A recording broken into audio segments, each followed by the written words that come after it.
Welcome, everybody, to this week's episode of Point of View. I am your host, Jeremy Hirsch. And on this week's episode, super excited. I actually get to sit down with three individuals who are a team who are actually making an animated TV show. This show involves cats in space. And the elevator pitches you'll hear is they'll say that it's kind of like Star Trek, but with cats. But it's a little bit more than that. It's not directly Star Trek based or anything like that. I know there's 901 different space shows, but it seems like they have a good-hearted concept that they're pretty passionate about. And it's really cool to hear how they got started and how they kind of all met each other and put this project together and in motion and where it is and where it's going. And so you'll be able to follow along on that journey too. But before we get into that, what's brewing? So just as a friendly reminder, I'm still trying to hit 100 subscribers on YouTube. So if you subscribe to the channel and comment on this video, that will enter you to win or enter you to be in the giveaway to win a gift card to either Hulu, Amazon, or Netflix, since I often talk about television and streaming on this particular podcast. Any type of comments are always good. Any feedback you have, any types of guests, if you do anything in arts and entertainment, sports, music, the whole gamut, and then you want to come on and talk about, how you do you, definitely always happy to talk and learn a few things and improve my point of view. But what else is brewing? Random thought. So I always usually start this segment out by talking about something that I'm watching or looking at or doing. And we started watching, when I say we, my wife Anna and I are watching the morning show on Apple TV, Apple Plus, Apple whatever it is. There's like 5 things on it.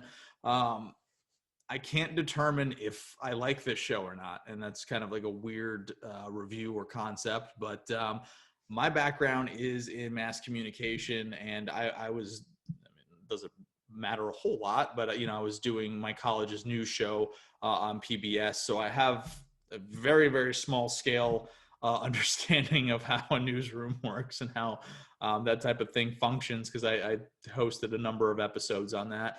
But the characters, like there's a couple I like the show stars Steve Carell and Jennifer Aniston and Reese Witherspoon and a couple other people that I guarantee you've seen here and there. But I can't watch in this particular show Steve Carell's character, because it's like, it's literally like watching Michael Scott. And Michael Scott's awesome from The Office. That's great. That's wonderful. This show, it's kind of weird. So to give a really crappy summary of this, Michael Scott, Steve Carell and Jennifer Aniston's character are the co-hosts of this like morning show, kind of like Good Morning America type deal. And he was let go for allegations of sexual improprieties with some of the cast members, and kind of leaving Jennifer Aniston's character of holding the bag on this, and going through like, what does she do now? Like, they were older newscasters. Are they going to replace Jennifer Aniston's character?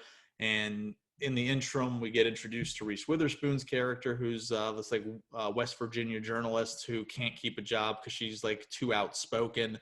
She kind of has like an independent or conservative slant on stories and things, and she like loses it while she's like covering a story, and it gets picked up on cell phones, and she becomes like a viral hit.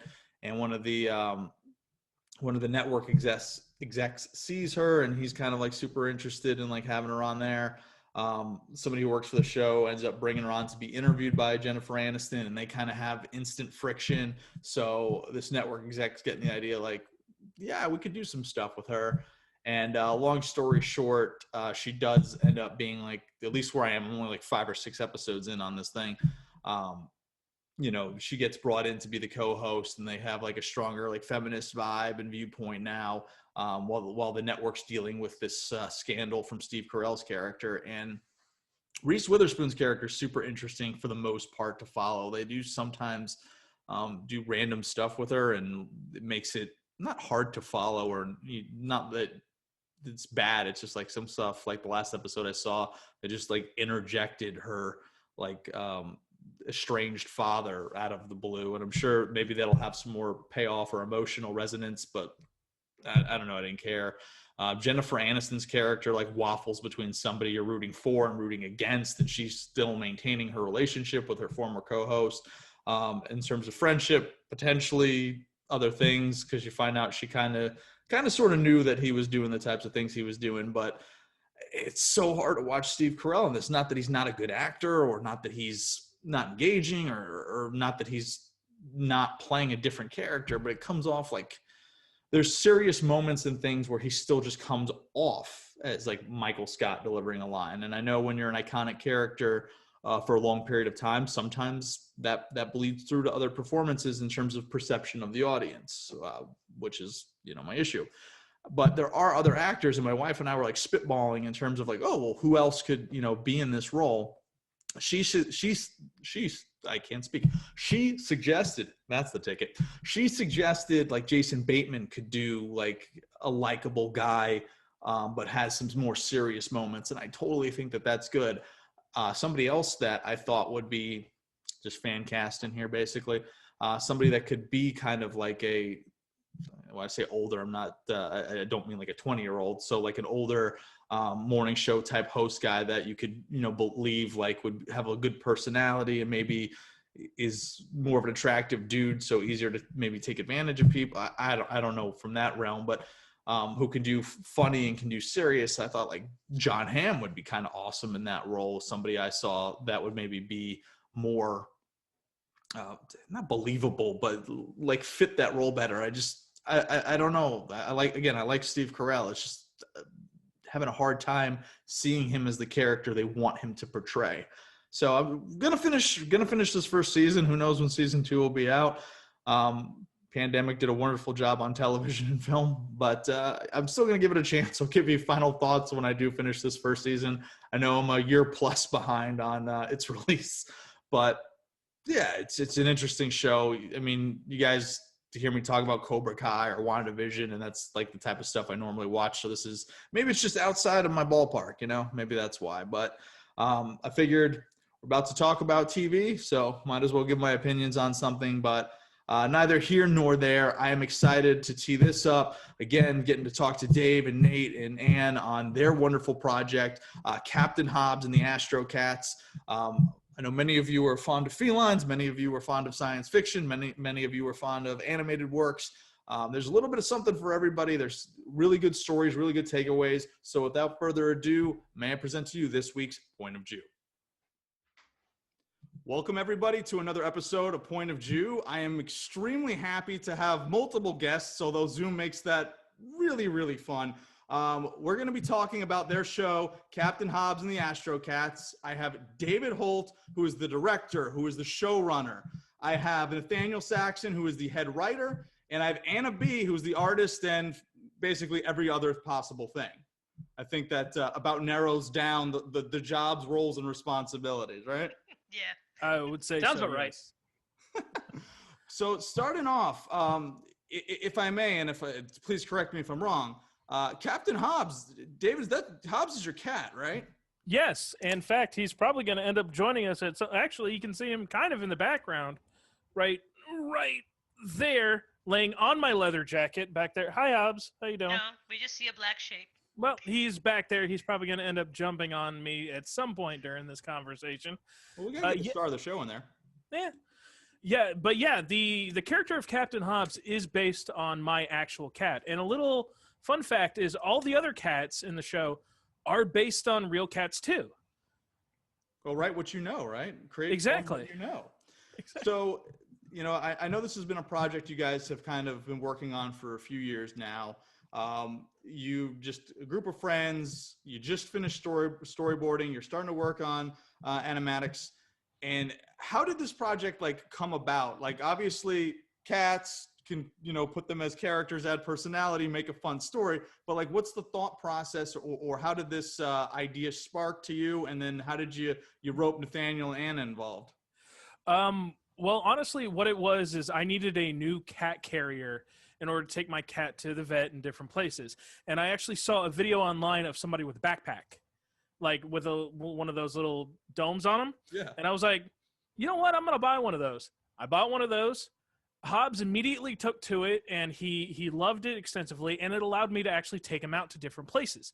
And I started to notice people were taking a lot of pictures, and they wanted to know, hey, what do I, how do I tag him and everything? And I was like, I don't know, Captain Hobbes.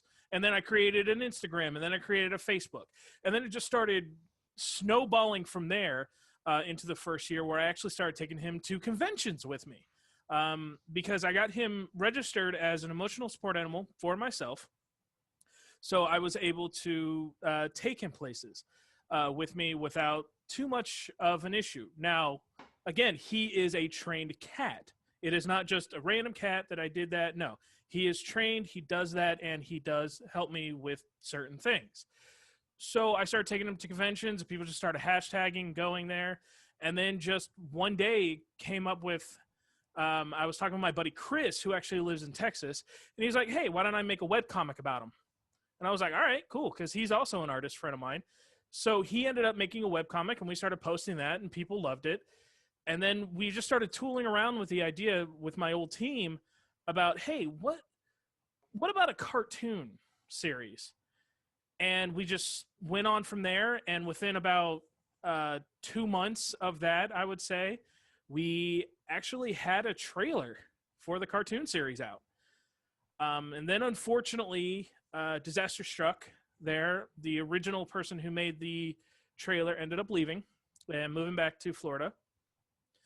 And that is around the time where I actually got Nate involved, because we were going to conventions, but we were actually being invited to a few to actually have a booth. And I think the first one that we went to was actually Fayetteville Comic-Con, was the first place that we actually had a booth that they wanted us there. That sounds right. Right. And I had Nate on mind strictly because he had a 3D printer. He's not lying. He was blatant about it. I need you to make me free goods. Right, but the goods were pretty good. We actually, so in Captain Hobbes and the Astrocats, they have badges on them that is a shape of a paw print that is actually also like a rocket ship. If you take a look at any of the pictures, which I can send you and you can show them around. So we actually made 3D printouts of those, and we actually sold them in order to start getting a little bit of money involved to recuperate some of the money that we had spent on going to cons and things like that. And then Nate basically took the ball from there and decided, you know what? I am going to create an entire backstory and lore and everything. So why don't you tell them about that process, Nate? Well, the process is, it came out of sheer insanity driving boredom. I'm a school teacher by profession, and there's these horrible events called end of grade testing, where you have to sit around watching students taking tests for literal hours across the course of literal days. You might spend 12 hours just staring at students taking a test, or in some cases just not taking it because they want to be obstinate. Who knows? So you get a lot of thinking done, because you can't talk to them, you can't drink, you can't read, you can't get on your computer, you can't do anything. You can only think. And I was like, wow, they have no lore for their setting. And I had been, and actually Dave and I met this way.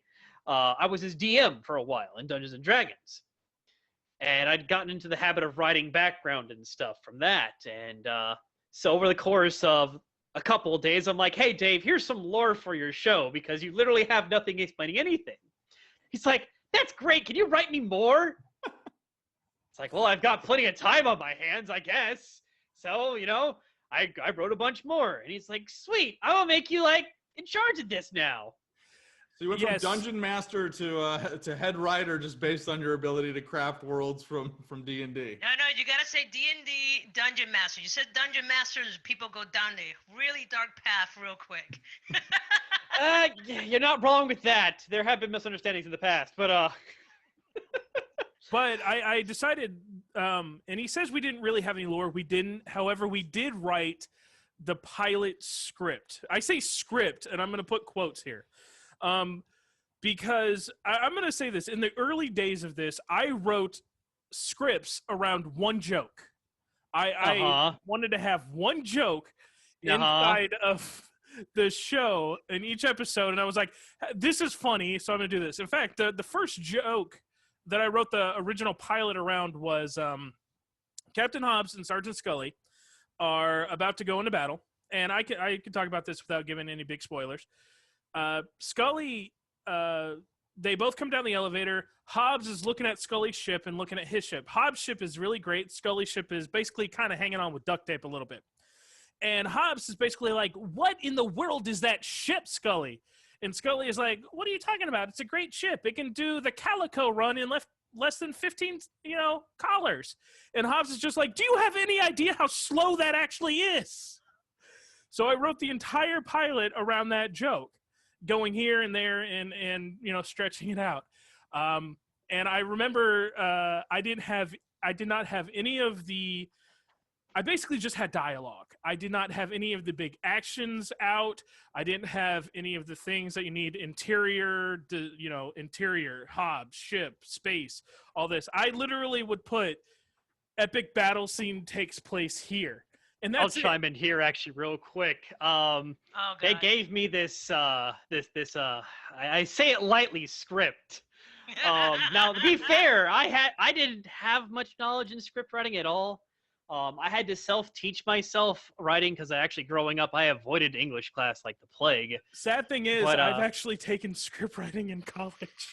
I used Celtics to cobble some things together, but yeah, that's about as far as that. Dave, I should throw a shoe at you because I read that script, and eventually I'll come and explain my part. So if you took script writing class, you deserve a chancla to you. Chancla. So I actually bought a script writing book. I downloaded some script writing software.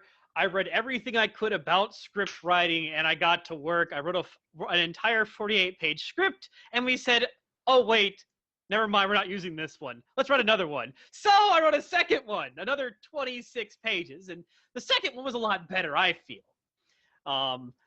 And so we've been refining that one for about a year, nailing it down, getting things done, learning along the way, really just learning from failure, because Anna's the one with the actual experience here. We're just pretending as best we can, as hard as we can.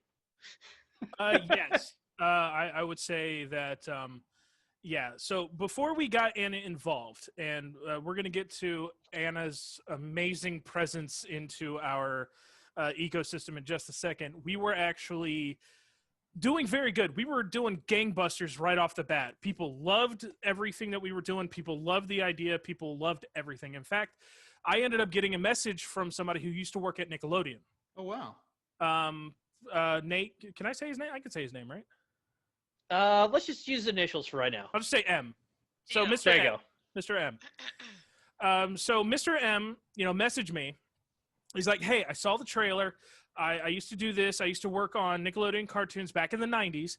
And, I love what you guys are doing. I would love to set up a meeting. So I was like, okay. I was very cautious at this point, but I ended up going to a meeting and talking with the guy. And the guy had a lot to say. And he loved everything that we were doing. And his ideas for how we should move forward were great. As I said, our first initial, animator person left. We did have an intern. Her name was Ari. She was great. She really picked up a lot of the slack. She was still in school, but she was getting credit with us, like college credit with us. Yeah. She was great while she was with us. And, she really helped bridge a lot of those gaps and allow us to still put out content because I cannot draw at all. So she allowed us to, still have character designs and things like that while we were bridging the gap to try to find another animator. So while we were trying to find another animator, Mr. M came in and he said, hey, I have an idea. I'm creating my own network, like my own streaming service network. And I would love to make Astrocats one of the exclusive series on this network. I'm planning on launching in about 10 months. And in that time, I can actually, get a bunch of interns and, some people from, he knew people from, what are those colleges called? The ones that all over the place is just any technical college school. But Anna, what do you call art them? institutes or something? Yeah, Yes. art institute, animation institutions, whatever. Mhm. Yeah. So But yeah, but I'll continue here. yeah, go ahead. It didn't work out for us. The goals that he had set for himself, he just didn't have time to meet. Great guy though. Mhm. We still chat, talk to him. Swell guy, but that kind of fell through, unfortunately. So It was a when lot that tougher to set all of it up than he thought. and when that fell through, we were kind of stuck for a while. And then Nate came up with an idea to ask Miss Ann, or if maybe she would know somebody or um, can help us with that process of getting somebody else. And Ann, I think this is where you take it from where you met us and how you got involved. Okay, so genuinely the first time I met Dave, he was at that Fayetteville convention, and I remember him with the cat backpack because I still have the business card somewhere in my house. I have it because I was like, oh yeah, I remember that, and then I like sure enough there it was, and it was him. And then somewhere around 2017, Nate, I started joining your D&D group. Yeah. So one of my so I do training at my job. One of my students used to go to a comic book shop where Nate used to do DM. He's like, hey, he learned that I like D&D. So I started coming. I'm like, hi, man, just random stranger. They just welcome me to the D&D group, and I haven't not played D&D since 2.0. And this was 5.0. And I'm not even gonna lie, even to today, I play D&D, and half the time I have no idea what's going on, but I do the best that I can, and I'm getting a little better every day. But anyway, so got sucked into D&D. We all got to like met each other, and then Nate started telling me about his idea. Eventually, I met Dave, and I would kind of give him like glimpse of knowledge. Some of my past experience, I was my first degree is in fine arts. My second and third degree is in computer animation, and my MBA is in marketing. And at one point, I was a college instructor, two different colleges for animation, game design, and some web. Wow. And during that time, because I lived in Florida, Florida is a hellacious place to get artwork. Period. You either work for Disney, and the year I graduated from animation was 2014. It was 2 months after the animation studio shut down. So I graduated just in time to see the Disney animation studios close. So it was a huge kick in the teeth. And at the time, I had family that were incapacitated, so I couldn't just pick up and go like some of my friends. They had moved on to do some really big stuff, work for Pirates of the Caribbean, Blizzard Studios, and I kind of had to like work for like the smaller stuff locally. And so I started working in smaller studios, and I was working for I did stuff for Spike TV and Mattel through a subcontractor. I done some stuff for like independent comic books, so I have 4 books under my belt that I drawn from the whole thing except for the lettering. Oh, Do wow. not ask me to do lettering. I am bilingual, and my English is very, very, very, very bad sometimes, so I don't trust myself with languages. I I think you can do speak. better than most native speakers, so you're already on a pretty good track. So I've done everything from I graduated the animation studios collab. I was doing some animation. 2008 hit, and I saw all of my work get sent overseas, literally to Taiwan, China, Korea. So from there, I had to switch to more illustration and more teaching. I ended up getting my master's degree at that point. In the meantime, I'm still kind of doing some industry stuff on the side. So everything from graphic design to like animation shorts and stuff, just so I could just stay alive. Because do you remember 2008? Everything just went and it just collapsed. I was just surviving. Um, so anyway, fast forward. So I'm giving Nate some of my advice and the stuff that I've been through. At this point, I've got my current job, which I'm 1,000% super grateful. I can't talk about it, but I'm very grateful for my current job. It allows me to work to live, not live to work. Because after 15 years of freelancing, there was about 4 or 5 years of my life where I was working 16-hour shifts for 2 years with no days off. And that's why I know so much, because I had to do anything that I could to survive. And so Dave was telling me his idea, and at first I was kind of like, "Oh, great! Here's another person who's trying to, pitch me their story, and they want my labor for free because artists get paid on exposure because that's how you pay rent and and stuff, right?" Yeah, everybody takes exposure bucks. That's. Oh yeah, totally. And I'll try my best not to cuss. I cuss like a sailor, so I apologize. You see I've me had cramp. so much worse, and I'm from New York, so you do you. Okay. So if I cuss and you need to beep beep beep beep beep, that's totally fine. Okay. So he started pitching it, he was telling me some ideas, and I was kind of just trying to helping him out. And at one point, I told him, like, he was telling me about his intern, and they were having problems. And I go, hey, if this person doesn't deliver, I'll start helping you out, because one, my job is great, but it's very repetitive, mundane work. It's stuff that I can do with my eyes closed because I've done it for so long. So this was something that is outside of work, it was fun. We didn't have any limitations, and I was just like, you know what? I want to flex this muscle again instead of doing instructional or graphic design or whatever other boring stuff that I've had to do for my living. Um, so I got in, and I remember they gave me the script. They're like, "And I sent you the script." I sat down and I read it. See Dave's face? And I'm going, what? What is this? This is a script. What is this? It's a script. This is not a script. Not even like spec script status. It was just kind of No. It was like space. The James description Bradley. was like space battle, and it'll have like dialogue. With even proper format. And I'm Hey. just like, Kevin It Smith was became a great disjointed director, mess. only being able to write dialogue. Okay. Well, in the That's meantime, questionable. So I read it, and I can't remember. Did I go to you, Nate? Am I Nate? What is this? And I Yes, you did. I was like, that's the script. Words were said. And I was like, okay. And the guys know this about me. I'm a very forward person, but I've also worked in an industry where not only am I the only female, I'm usually the only minority female there. So I'm working sometimes against some biases. Imagine going to a meeting and people thinking you're the cleaning crew and you're not. You're part of the team. Yeah. So, but yeah. So I've learned to be very blunt, very forward. Our industry, you don't have. It's okay to learn how to deliver stuff, but sometimes you just don't have that luxury. If it sucks, it sucks. So I was like, dude, we're at the point right now where we need to rework this because I can't storyboard any of this until this gets polished out.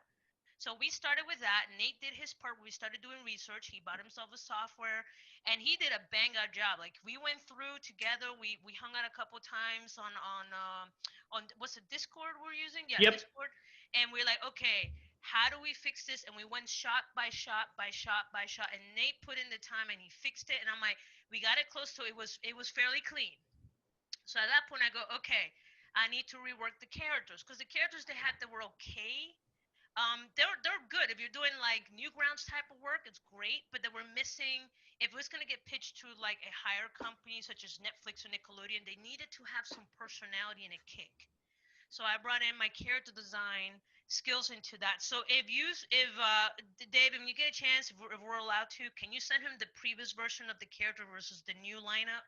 That way he can see the night and day. I'm not sure. Can you even drop pictures in here so they can see? Can you do that? They can do like you can do screen share in here, but that's Okay. about as Yeah. far So as it show goes. him the previous version versus the updated version of the character. So I sat down with them and I started sketching all the characters out, just learning about their personalities, and then just kind of reworking them. And we Did you create kind of, and I apologize for interrupting, is that a point where, for lack of a better phrase, where you were making like character Bibles, like this is the traits and everything? Yes. And that's what we were going for because they wanted to pitch. Because right now, let's be honest. The joke is Netflix will buy anything. A $19 billion worth of spending just for this year. People are like, dude, just make anything. And it's true, but it's not like back in the day where you could just pitch. Now you need to know an agent that thinks that your work is quality before you can pitch it. So the idea has been, it's like, if you guys are serious, I will give you my time, but let's do this right. So it's been, not for me, it's been a really good way to flex the muscle. And for the guys, it's been a good learning experience for them. I said, I taught college for 8 years. Oh, and before I forget, I'm sorry I got to interrupt, because we're forgetting how we mentioned Sam, of course, Sam Ellis. We actually, Dave and I ended up going to a convention up here in North Carolina where we ended up talking to him because we saw, oh, wow, he's worked, with Archer and Adventure Time and all this other really cool stuff. We're like, hey, we're two idiots trying to make a show. Do you have any advice for us? And he was amazing. He sat and talked to us for 45 minutes straight. And I still have the notes on my phone. Human being. He is. I literally still have my notes on my phone, like all the advice. Some of the advice we could follow, some we couldn't, because like he's like, hey, you guys go to this convention. And it's like, oh my God, it's $1,000 convention ticket to get in. Because it's one of those big conventions. The one in Florida he was talking about. Yeah. But, he gave us a ton of great advice and really, motivated us to get our stuff together a lot. Can't forget to give Sam his due today. No, Yeah. no. That's awesome to hear. It's always interesting to see those kind of people at the conventions that, you're like, oh, well, I have an idea, and, just talk to them about it, who will actually take the time. Because you got to understand how many times they probably have that same question lobbed at them. So, you got to do something to stand out. Of course, with the cat on the backpack, it's pretty nice. And what you got to keep in mind, there's a difference between someone that's most animators, most people that made it in this industry, it's not because they knew, like their daddy or their mom worked in the industry. They made it in on their own merit. So in a way, it's kind of like passing the buck. That's why I love teaching, because it's like I'm grabbing the knowledge that people invested in me, and I'm passing it to the next generation. So it's one of the, Oh, I'm sorry. Go ahead, Anna. I'm sorry. No. Go ahead. What's your question? I was just going to say, so going off of that, and if I misunderstood, I apologize. So did Sam introduce you guys to each other? No, Dave and I already kind of knew each other, and I basically. Oh, I meant with central Anna. I didn't know if I know that there was some overlap there. I didn't know if he suggested anything. No, Dave and Nate went to that on their own. I came in later. I came in because I started playing D&D, and they started kind of nudging the idea my way. Off of that, which is what you said earlier. Gotcha. I didn't know if he made any kind of initial introduction or if you knew him or anything. No.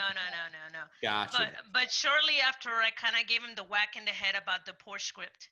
And then and then we reworked the characters. I believe you guys sent it up to get looked at. Was it the crew from Adventure Time that looked at it? Do you remember? Okay, so yes. So yes, we submitted our thing to is it Federator? Yeah, Federator. And they were also pretty awesome because they gave us some legitimate feedback. And I think the biggest holdup was, of course, they're like, listen, we get like a bajillion Star Treks out there, and that kind of hurt me a little bit inside, because I was desperately trying to avoid Star Trek comparisons, because at the end of the day, I am a hardcore science fiction nerd, not like the Star Wars kind. I'm actually a military science fiction nerd. I grew up reading like the hard science, Starship Troopers and David Weber and others that dealt with the actual science of space combat, and I wanted to convey that a little bit in the show, at least. Technically, this show it's a parody of a parody, because this show is not based off of Star Trek. If anybody asks me the elevator pitch, yeah, I say it's Star Trek with animated cats. However, the actual truth of it is, do you remember that movie Galaxy Quest? By Grapthar's Hammer, of course exactly. I do. So it's that fake show that they were on, the fake Galaxy Quest show that they were on that was in the movie Galaxy Quest. That is what I'm kind of going for, where Captain Hobbes is Commander Taggart, in the actual show. That's what I was going for. That's why we have. That's what Dave was definitely going for. Then, of course, I showed up and destroyed his ideas. I mean, I have these impressions now. I live in a military town. And I most of my friends are veterans. Guys that have people have literally been blown up with IEDs and stuff like that. And you can't help but put some of those people into your characters after you know them for a while. Yeah. So and on the chat, go ahead, Ann. he put in the photos. So Jeremy, yes. you want to grab one of those so that people can see. I will I will be honest. I will overlay them. No problem. The comparisons in post. Okay. Because I know there's finite time, so I don't want to mess around live and be like, I've ruined this whole thing. Sure. All right. We'll fix it in post. Got it. We all heard this joke. Fix it in post. Gotcha. Right. All right. Keep going, Nate. And I can't help but put those personalities, the little things, that I've seen for the people around me into these characters now, because it definitely started out as just, a parody, but we want to have that comedy, but also make them a little bit real people at the same time. Everybody has their own issues, things they want to achieve in life, and, life isn't nice at the end of the day. Nate, you also wanted to make it a bit more scientifically accurate, didn't you? I kind of did, but it's still a kid's show, so we're going to have those elements of Star Trek, Star Wars in there. Kiddish. Kid-ish show. Kid-ish.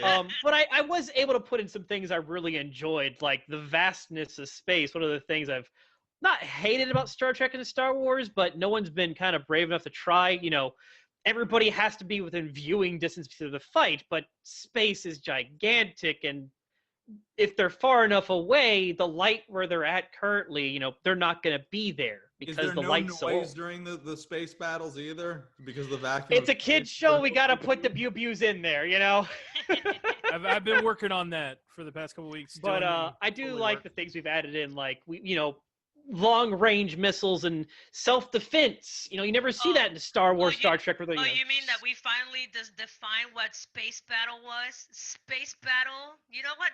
That's what story First of all, space battle. Epic space battle. Okay, you get one definer.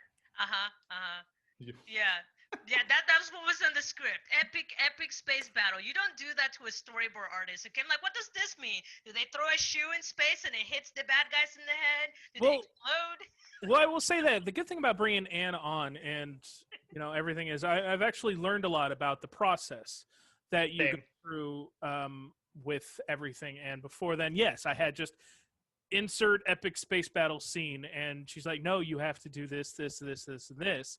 And so I've tried to, take all of those lessons that she has taught me to help me grow as an artist and everything like that. And I do my best to try to make sure that these two people know how grateful I am that they are still involved with this product, because without them, I would be so stuck with everything. Because I've been on the project for 3 years. Nate came in after about 6-7 months. No. It's been longer than that because I came in 2018. Was the end of 2018. 2019 we're roughing the skin. Oh, the whole script. 2020 I storyboarded, and we're 2021. So Might have needed probably 4 there, David. Yeah. So probably you've been 4 about, years. Yeah.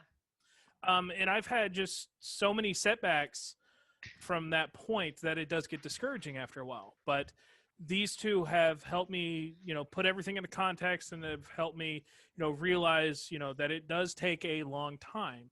I mean, Anne reminds me all the time that, hey, Toy Story took 10 years to get up off the ground.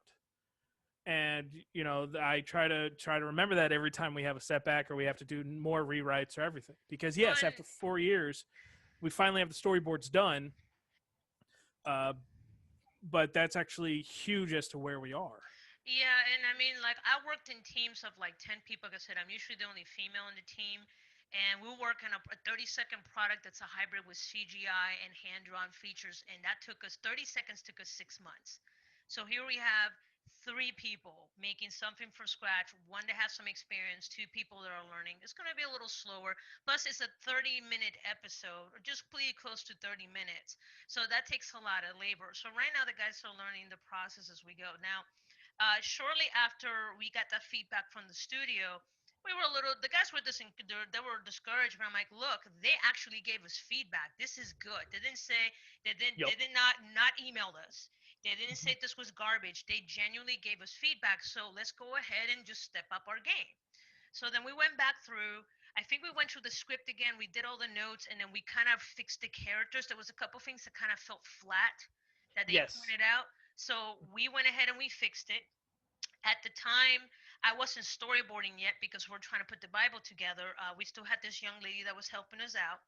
And I started storyboarding at the end of 2019, and I was trying to coordinate with this young lady, and she always had something to do, or it was school related.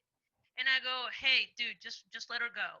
They're like, but she's been with us. It's like she's busy with school. Let her prioritize school. She doesn't need to be part of this. She clearly doesn't have time for it. Let her go. And that was me being polite because I'm one of those people that I know time is money, and I know when you're working in a team, if you mess up a deadline, you could screw up an entire team, and everybody can get laid off immediately. So my thing is, either you're in it or you're not. If you're not in it, bye, and see you another time. No hard feelings, but we got to keep going. So when we let her go, hopefully she's doing well in school. Much love to her. I started picking it up, and I spent what part of 20 even what so 2020 hit. I purchased my home, and immediately the 2 days after I got my home, I got quarantined because it was March of 2020 when COVID was hitting. Oh, goodness. My mover was sick, And then the people that owned this house had large dogs, and they didn't clean the ventilation system. So I started getting an upper respiratory issue. And of course, I got quarantined by my job, which it was illegal for me to leave the house. And luckily, I just had groceries and everything. Otherwise, it would have been really screwed. They're like, you need to get tested. My boss is yelling at me. I'm like, sir, this just came out. There is no testing. In fact, there's not even a test. So I took advantage of that time, fixed my house, looked at the script, and I started storyboarding. And that was my goal for the whole year. And I think I storyboarded all the way to December of Yeah. 2020. Yeah. And I got the whole thing out at the end. It was 400 panels? Yeah, something like that. Yeah. So and that's fairly small, but that's just the base storyboards. We still haven't done the animatics, which will require even more boards in between. But that was me working an 8-hour shift, like 40-hour shifts, me volunteering my time in the afternoon or whenever, just drawing as many boards as possible. You're the And workhorse, huh? yes, like I said, I do everything else. Dave's taking. So we're actually trying to be really fair in this group. That if one person's working on something, we ask the other person, "What are you doing to move this forward?" So we Yep. have little small meetings. So if I'm mainly working on storyboards, we go to Dave. It's like, Dave, how's the voice acting doing? And he's like, well, I'm working on this and this and this. And if Dave's not doing that, then we go to Nate. It's like, Nate, what are you doing? It's like, well, I'm working on additional episodes and blah, blah, blah. So we always kind of make Yep. sure the other person doesn't slack off a little bit. Like we're not demanding 100%, but you got to contribute, because otherwise, if you work on a project and only one person's working at the time, it tends to be like a weird, it happens naturally. People get kind of this weird animosity. I don't want to say, where it's like, I'm doing all the work and you're doing nothing. So Mhm. we try to make sure we motivate each other to move forward, even if it's just a small tick at a time. Well, it That's sounds good to actually balance the dynamic. Yeah. Yes. that's actually a lot where of my anxiety came from for this past year. Is I felt like, this was, my original concept, and we all brought together under this concept, and I wasn't doing much because we couldn't puppet get. show. The puppet show was not a I saw some of success that at on all. YouTube. It was not a success at all. And I could never get the software to look right because, either his eyes were bugging out due to the green screen that you can kind of see right here, or something else. It became a thing. So But I it's was trial trying and to error. do something. But my normal job with this was I would come up with some ideas and I would pitch them to Nate and, say, oh, can we add this? Is this something that would be good for that? I would I'd say, also no, you're insane. Please stop talking. He would. But I was also handling social media. I was also handling all of our contacts at conventions that we go to. And I would also try to make sure that, we had plenty of things. And I would also be the one to answer questions from either of these if they like, well, what is going on with this, this, and this? And I was like, well, we're doing this, this, and this. And the thing was, is this past year is I felt like I was doing a whole lot of nothing and they were just doing everything. And I felt so bad about it, and I tried to make sure that they understood how grateful I am and that I wanted to contribute, but I can't animate, I can't draw, I can't really do any of that. Really can't write. I mean, what? Really can't write that well. I wrote my own jokes for 10 years as a stand-up comic. Thank you, Nate. I know, it's amazing. I know, right? It's almost as if I didn't fail. We give him Anyway. so much crap over this. We do. I didn't fail. I just did not achieve. I mess with Dave. the I mess with level. Dave, but I was the whole time writing this, just worrying the whole time. I mean, I ended up like I've ended up writing a couple of scripts just to practice. Like I submitted this stuff to like Universal Talent stuff. I then never heard back from them. I wrote some spec scripts for like Teen Titan Go. It's just whatever I could. Other original ideas. Just so I could get some more practice in, so I could be a more competent writer. Especially on my time off, like in the winter time, I would get up at 9 in the morning and we write 2-3 hours and then call it for the day. But I would do that for about 2 weeks. Just constantly write. So it's a hard process. I wrote one script ever in like 10, 15 years ago. And I was lucky that I knew somebody who worked on Scrubs when that was still going. And I sent them, I was working in a store in a mall at the time. So I kind of think of Scrubs, but with like mall employees essentially, instead of at a hospital. Oh, especially if you get some of that back alley action in there. What There, happens behind the corridors? there was. The only notes I got from that guy, and I couldn't tell you his name if I wanted to because it was my mom's friend's son, is how that got funneled. So I sent him a spec script. The only feedback I got from that, and that's the only thing I ever wrote, or I didn't practice 1,000 times or do as much work like Nate's doing, was too much like Kevin Smith. That was the only note or feedback I got. Ooh. Oh, rough. But hey, dude, if you decide to revive that, there are plenty of abandoned malls across America, and you can do like 100%. trailer park boys. Just buy one of those for $100 and turn it to a giant stage, and there you go, done. What? Genius. I don't know that I'll jump on that process. I am going to be writing a script for something else that I threw out there, but not about me, about you guys. So we're going to get to the animatics, and what is the finishing? What are the next few processes, and then what is the hopes? What is the dreams? Where are things headed?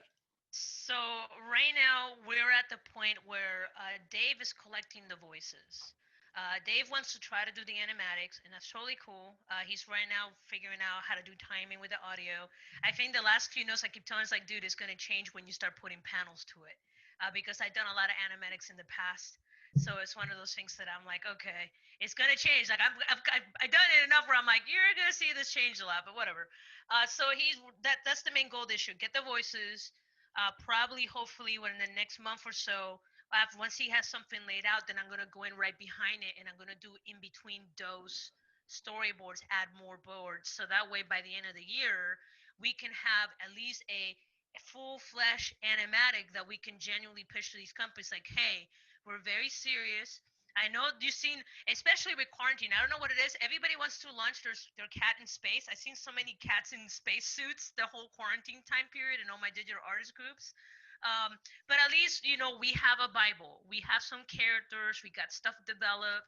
We're good to go. So we want to at least make it to the animatic and, try again. And if that doesn't work, try again. And the good part is, and this is something that I remind the young ones these days, back in the day, you needed to be part of a studio to publish yourself. I remember doing my demo reel in beta tape. Literally beta tape, and this was back in the 2000s. I remember my first convention, I had it on beta tape. They're like, do you have it on DVD? And I'm like, crap. So the next time I went, I had it on DVD. They're like, do you have it on the web? I'm like, crap. And then last time I went, I had it on the web, and I'm like, you better not tell me I have to laser this to your brain, because I can't do that. And it was still cool last time I went. But yeah, I mean, you have YouTube, you have Newgrounds, you have kids that are making like stick figure animation and just putting it out there. There's no reason why we can't do that. And, I know some people say, why don't you do a GoFundMe and try to get funds to do this full time? We don't want to do that because I know for me personally, even I have my own personal project on the side that I've been working on. I refuse to put out a project that could end up being incomplete. That was my thing. Is I actually did have, when we were first going and we were gaining a lot of traction, I actually did have a Patreon up, and we had a few people that would donate to us every month.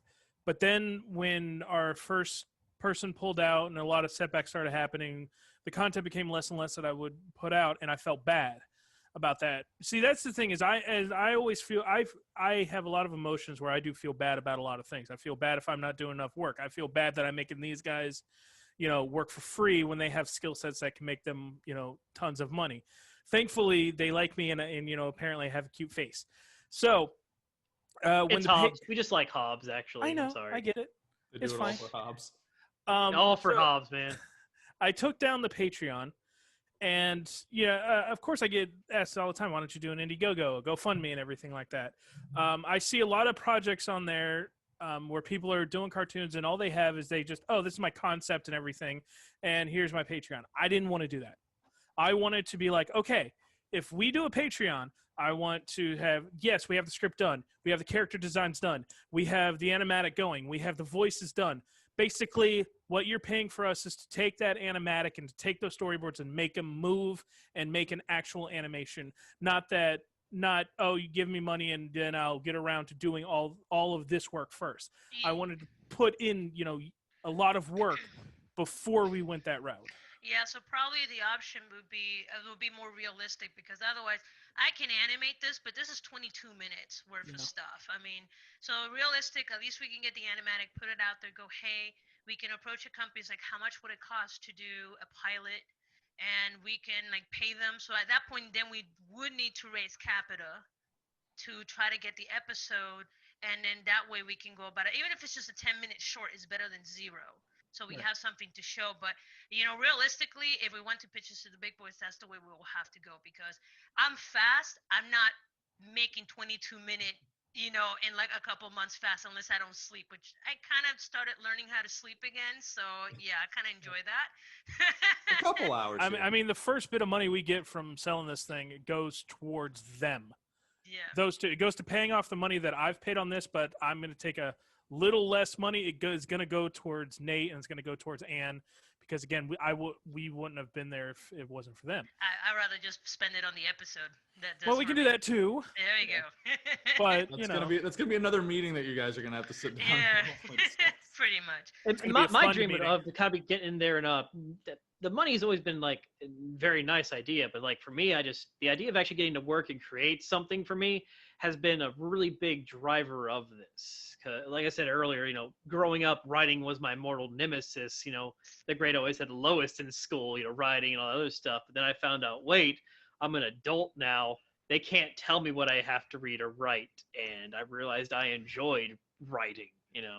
That's cool. I mean, you can tell, and it comes through in all your stories and how you guys interact that, you're a creative lot, and, your passion for this project kind of bleeds through.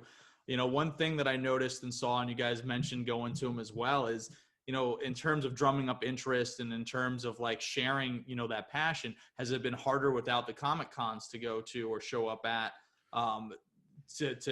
to keep that new lifeblood and interacting with new potential people to get excited about this as well? Has that been hard for you guys? I would say sort of. Yes. Yeah, sort of. Yes, yes, it has been rough. However, we made a decision that generally the Instagram and the Facebook, a lot of it in the early days was just posting pictures of Hobbes in the backpack at around things, meeting people, things like that. Like we've met people from Rooster Teeth, and we've met people from various TV shows and things like that with Hobbes in there. Yeah. We decided to make the transition to make them solely about the cartoon series, to where we're basically now, we still may have one or two pictures. Like I know that one of our pictures that we put up was with Ann's cat, but it had storyboards in it to show, this is the process that we're going through and everything like that. So we are making that transition.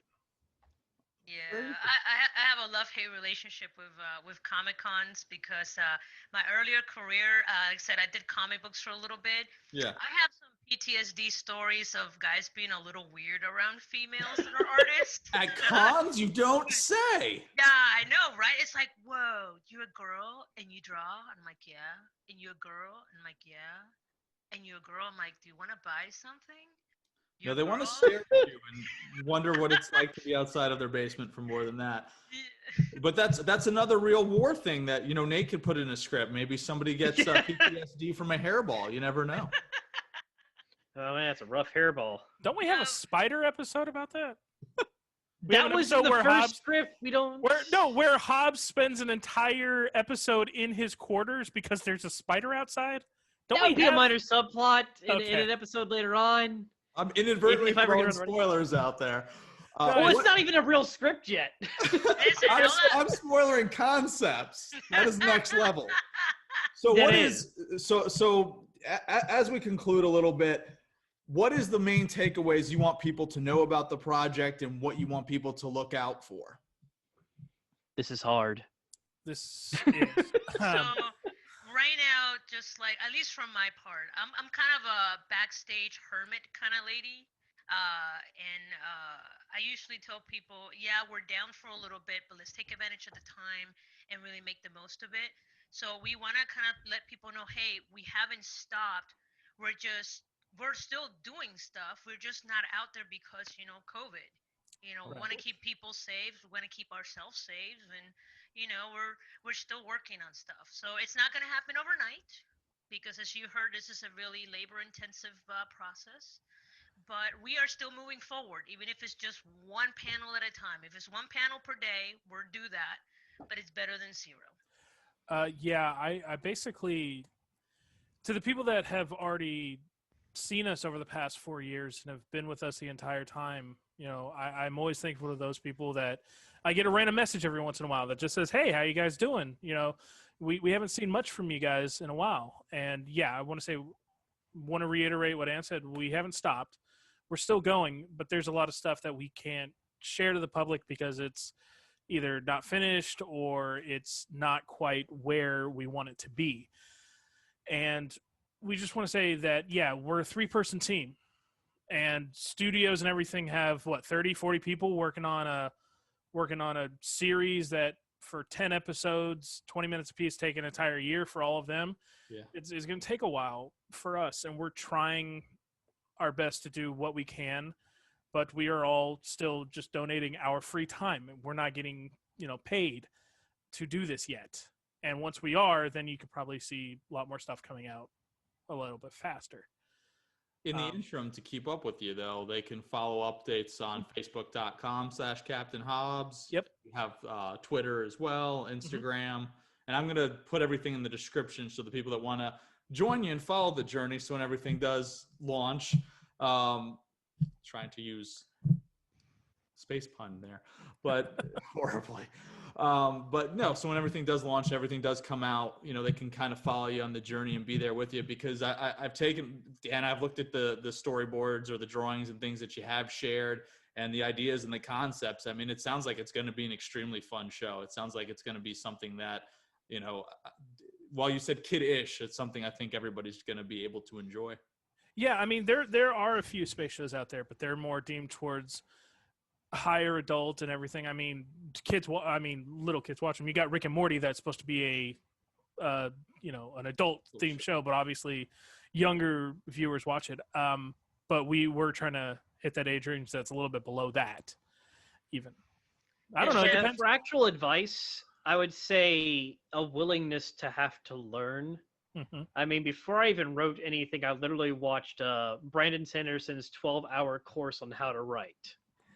And I did that going to work and back and forth, and it was just it was studying. I never expected to study to learn to write, but I ended up spending hours and hours and hours of just listening and learning, before I did it. So that's my takeaway advice: be ready to learn. See, and that's the advantage. Like I always remind these kids today, it's like, look, it's like the only thing that's holding you back is you. Because back in our day, I remember back in my early college years, I had to go to the library to find books to study out of. Now you just Google it. Google it. And even you can YouTube University. I've seen people that made entire features, like in Africa right now, their animation departments are booming because they're teaching themselves how to YouTube, and they're making studios left and right. These are people that never gone to animation college like here, and they're making quality, superb stuff. So if you really want to do something, you want to learn something, stay humble, find the resources. It's not like back in the day, it's out there. And artists, if you're nice to them, they will talk to you. They'll answer your questions. So just try. Just try. And that's pretty much what we're doing. We're just trying. Yeah. And I guess my piece of advice would be, I've had so many ideas that didn't launch in the past, 15 years that, you get discouraged after a while. But it only takes that one that people start gathering around to where you can get to a point that'll push you beyond where you thought you could go.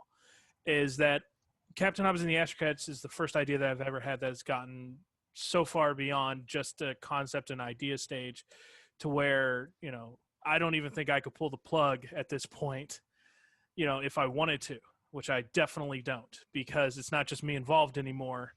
I have, the fan base, and I have, of course, Nate, and I have Ann, who's they've donated countless hundreds of hours. I want to make sure that this pulls through, or at least gets to a good point to where they feel like they didn't waste their time in that. I think that's a really good, noble and solid gesture. I mean, you guys sound like you're a really solid team. The work you put in, like I said, the passion shows through. So I wish you guys nothing but the best in all of that. Hopefully you'll gain some more fans. Hopefully everybody watching this, keeps up with you and keeps following up. We'll post the descriptions for everything so they can join you on that journey. Mm-hmm. Nate, Dave, and thank you guys all so much for spending your time talking about your project, and we'll hopefully be doing this in another couple months too, getting some updates. Yeah, thank you for having us, and send us a message. No, we'll do, and I will put the before and after pics in the video. I promise you that. I did put a picture of myself up there. If you want to share it, that's cool. Otherwise, that could be the mysterious voice. That's fine too. I think Nate being mysterious on me. This is a visual medium, folks. Nate doesn't like to share his identity because he's a teacher. Dude, I was a teacher too, and you know what? You're no longer a teacher. Your kids can't find you. Keyword were. Yeah, because it was not great. Guys, thank you for letting me share my point of view.